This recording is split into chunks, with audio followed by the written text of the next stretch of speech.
Well, hello everyone. I hope you're as excited as I am. So I haven't even read it yet. I'm just gonna wing it. So this is chapter 3 of Kingdom of Toadlion featuring Ducknose and Friends and Shugman 2. It's we're in the future. Okay, so chapter 3. I haven't named it yet though. Twade and the judge stood up to shout "Blub" one more time, and then they said "Blub" again, but this time they meant, "Can we have more shrimp food and lukewarm worm, please?" they added timidly. It was understood, and before you know it, ta-da! A big steel pot with a lid was placed on the table by the cook, but it was so heavy that Penny helped to carry it to the table. But when it was on the middle of the table, that delicious smell of rumbling loop worm was steaming out of the sides of the lid. The lid was going pop, pop. Do you like onion rings to eat? Okay, now close your eyes and pretend you have a whole-eyed mouth, a toad mouth, and pretend you are oh so hungry. Now visualize a crispy, delicious onion ring. But it's nice and big enough to barely fit in your mouth. Maybe you don't want to know what it looks like inside the crunchy, delicious coating, but I'm going to tell you anyways.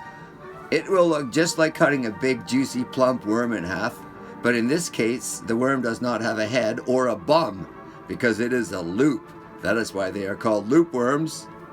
They eat themselves in a loop, absorbing surrounding elements through their skin in the process. They taste like cheese. So Penny and the wives also knew their plan would work.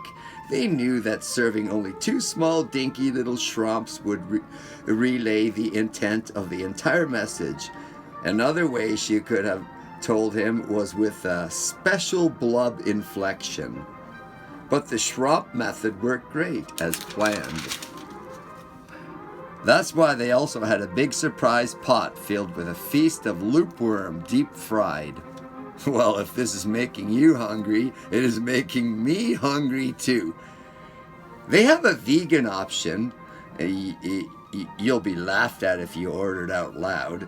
It looks like deep fried loopworm, but it's processed algae food product. They flavored up like loopworm by adding non-worm alternative called pollock, interestingly. So it's your choice. If you sit and dine with the inhabitants of planet Toadlion, you may ask for the substitute, a whisper though, to your waiter, and if you grease his palm enough, you will be discreetly brought your plate of loopworm, wink wink, nudge nudge. Hopefully nobody will notice. Remember, they're toads. They're limited. Toads get stuck in their ways. If someone does something outside of toad traditions, their little rigmarole, it raises a few eyebrows. Toad brows, if you will. It's better just to stay under the radar. Toad-dar, if you will. Despite their gruff appearance and unemotional behavior, deep inside their little toady hearts, they are full of toady wonder and love. It just doesn't come out right. The old man toads lump their bodies down to the old hangout. In the middle of the pond is an old miserable lily pad. The grumpy lily pad is always complaining about life these days. For example, you often will hear him say, "What's the matter with the world today? This was once a pond. This was once a pond you could get some quiet in." That's why his name is Once Upon the lily pad. The old man toads sit on old Once Upon and croak over current events. This is so boring, I'll end this chapter here. But if I was on Toadlion, I'd have to say, "Blub!" And it would have understood to be mean, "I'm out of here."